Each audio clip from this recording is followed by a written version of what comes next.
Hello friends, welcome to TFC media planet leave. Medaram Sammakka Saralamma జాతర భారతదేశంలో జరిగే అతిపెద్ద గిరిజన జాతర. ప్రకృతి మాత వడిలో తొలతూగుతూ అడవి ప్రాంతం కాస్త జనారణ్యంలా మార్చి దేశవ్యాప్తంగా కోట్ల మంది భక్తులను ఒకే చోటుకు చేర్చి భక్త కోటి నీరాజనాలు అందుకునే ఏకైక జాతర మేడారం సమ్మక్క సారలమ్మ జాతర. పంటల కోసం రైతులు, ఉనికి కోసం అడవి బిడ్డలైన గిరిజనులు, ప్రతిష్ట కోసం ప్రతి ఒక్కరూ కాలు కదిపి మేడారాన్ని పరవశింపజేసి నలుదిక్కులను ఆకర్షించే జాతర మన తెలుగు రాష్ట్రాలలో ఒకటైన తెలంగాణలోని జయశంకర భూపాలపల్లి జిల్లాలో 2 సంవత్సరాలకు ఒకసారి జరగడం గర్వించదగ్గ విషయం. అయితే మరి ఎంతమంది భక్తకోటి పూజలతో ప్రకాశించిపోయే ఆ సమ్మక్క సారలమ్మలు ఎవరు?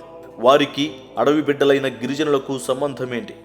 సమ్మక్క సారలమ్మల జాతర వెనుక గల వీర చరిత్రకు సంబంధించిన ఆసక్తికర విషయాలు, అలాగే భక్తకోటి ప్రవాహంలో మారే మేడారం జాతరకు సంబంధించిన ఆసక్తికర విషయాలను నేను మీకు ఈ వీడియోలో చూపించబోతున్నాను. మేడారం జాతరకు సంబంధించిన విశేషాలను తెలుసుకునే ముందు సమ్మక్క సారలమ్మ జీవిత చరితాన్ని పరిశీలిస్తే, పూర్వం ప్రస్తుత తెలంగాణలోని కరీంనగర్ జిల్లా జగిత్యాలలో పొలవాస ప్రాంతాన్ని 12వ శతాబ్దంలో గిరిజన దొర మేడరాజు పాలించేవాడు. ఈయన ఒకరోజు అడవికి వేటకు వెళ్ళగా అక్కడ ఒక పసిబాలిక పాము పుట్ట మీద పడుకుబెట్టి ఉండగా ఆ పుట్ట చుట్టూ కొన్ని పులులు ఆ పాపకు కాపలా కాస్తూ ఉంటాయి. అక్కడి నుంచి ఆ పాపను తీసుకొచ్చిన మేడరాజు ఆమెను తన కూతురును చేసుకొని ఆమెకు సమ్మక్క అని పేరు పెడతారు. ఇక ఆమె ఈ ప్రాంతంలోకి అడుగుపెట్టిన నాటి నుంచి అంతా మంచే జరుగుతూ వస్తోంది. ఈ క్రమంలోనే సమ్మక్క యుక్త వయస్సుకు రాగానే స్వయన మేడరాజుకు మేనలుడు, పైగా అప్పటికి మేడారాన్ని పాలిస్తున్న పగిడిద్దరాజుకు ఇచ్చి వివాహం చేస్తాడు. ఈ క్రమంలోనే సమ్మక్క పగిడిద్దరాజుల దంపతులకు సారలమ్మ, నాగులమ్మ, జంపన్న అనే 3 సంతానం కలిగారు. కొంతకాలం తరువాత సారలమ్మకు గోవిందరాజుతో వివాహం జరుగుతుంది. ఇలా అంతా సవ్యంగా సాగిపోతున్న సమయంలో అనుకోకుండా వరుణుడు కరుణించటం మానేసి వర్షాలు పడక, పంటలు సరిగా పండక కరువు తాండవించింది. సరిగ్గా ఇదే సమయానికి వరంగల్ను పాలిస్తున్న రాజు ప్రతాపరుద్రుడు గిరిజన ప్రాంతాలను ఆక్రమించుకోవాలని ఉద్దేశాన్ని ఒకవైపు మనసులో పెట్టుకొని, మరోవైపు ఎప్పటిలాగానే ప్రతి ఏటా చెల్లించే కప్పం చెల్లించవలసిందిగా ఆజ్ఞ జారీ చేశారు.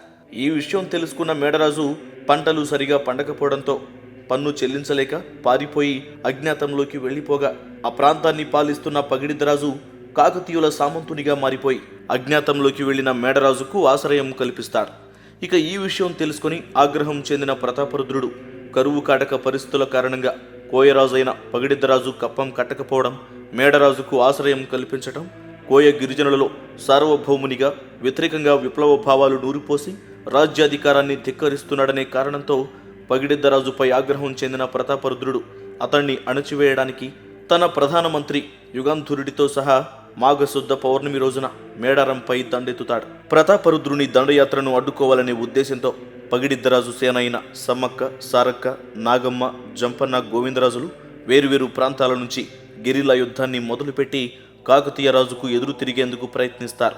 కానీ అపార కాకతీయ సైనిక శక్తి ముందు నిలవలేక మేడరాజు, సారలమ్మ, నాగులమ్మ, గోవిందరాజులు కాకతీయులతో జరిగిన యుద్ధంలో వీరమరణం పొందుతారు. వీరు చనిపోయారన్న వార్తను తెలుసుకున్న జంపన్న ఆ వార్తను విని తట్టుకోలేక పక్కనే ఉన్న సంపెంగవాగులోకి దూకి ఆత్మహత్యకు పాల్పడతాడు. అప్పటి నుంచే సంపెంగవాగు కాస్త జంపన్న వాగుగా ప్రసిద్ధి చెందింది. ఇక వీరంతా చనిపోయినప్పటికీ మరో ప్రాంతం నుంచి దాడి మొదలుపెట్టిన సమ్మక్క కాకతీయులకు చుక్కలు చూపిస్తుంది. అపార సైనిక శక్తికి ఎదురొడ్డుతూ పోరాటం చేస్తూ రక్తపు మడుగులో మునిగి చివరకు గాయాలతోనే యుద్ధ భూమి నుంచి బయటకు వెళ్లి చిలుకగుట్ట వైపు వెళ్తూ వెళ్తూ ఒక్కసారిగా అదృశ్యమైపోతుంది. ఆ వెంటనే ఆమెను వెతుక్కుంటూ వెళ్లిన అనుచరులకు సమ్మక్క జాడ కనిపించలేదు.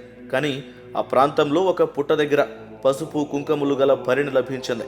దాన్ని సమ్మక్కగా భావించి అప్పటి నుంచి ప్రతి 2 ఏళ్లకు ఒకసారి మాఘశుద్ధ పౌర్ణమి రోజున సమ్మక్క జాతరను అత్యంత భక్తి శ్రద్ధలతో జరుపుకుంటున్నారు. ఇది సమ్మక్క సారక్క జాతర వెనుక ఉన్న వీరగాథ. ఈ రకంగా పోరాట మహిమను చూపిన సమ్మక్క సారలమ్మను గుర్తు చేసుకుంటూ ప్రతి 2 సంవత్సరములకు ఒకసారి మేడారం జాతరను నిర్వహిస్తున్నారు.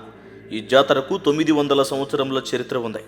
ఈ జాతరలో భాగంగా మొదటి రోజున కన్నెపల్లి నుంచి సారలమ్మను అనేక మేళ్లతాళముల మధ్య గద్దెకు తీసుకొస్తారు. ఆ మరుసటి రోజున చిలుకల గుట్టలో భరిణగా ఉన్న సమ్మక్కను గద్దెపై ప్రతిష్ఠించడం జరుగుతుంది.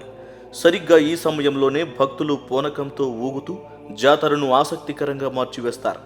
ఇక 3వ రోజున సమ్మక్క సారలమ్మను గద్దెలపై ప్రతిష్ఠించగా 4వ రోజున ఆవాహన పలికి ఎక్కడైతే వారు పోరాటాన్ని చేశారో ఆ ప్రాంతానికి తీసుకెళ్లడం జరుగుతుంది. ఈ జాతరలో భాగంగా భక్తులు అమ్మవార్లకు బెల్లాన్ని బంగారంతో సమానంగా నైవేద్యం ఇవ్వడం జరుగుతుంది. ఇక్కడ విశేషం ఏంటి అంటే వంశపారంపర్యంగా వస్తున్న గిరిజన పూజారులు ఇక్కడ మేడారం పూజా కార్యక్రమాలను నిర్వహిస్తారు. భక్తులు కేవలం మన తెలుగు రాష్ట్రాల నుంచే కాకుండా మధ్యప్రదేశ్, ఛత్తీస్గఢ్, మహారాష్ట్ర, ఒడిశా రాష్ట్రాల నుంచి సుమారు 1 కోటికి పైగా భక్తజనం వచ్చి అమ్మవార్లను దర్శించుకోవడం విశేషం. ఇది మేడారం జాతరకు సంబంధించి దాని వెనుకున్న చరిత్రకు సంబంధించి నేను మీకు అందిస్తున్న సమాచారం. మరిన్ని ఇంట్రెస్టింగ్ విషయాలను తెలుసుకోవడానికి మీరు మా ప్లానెట్ లీఫ్ ఛానల్ను సబ్స్క్రైబ్ చేసుకోవడం మర్చిపోకండి.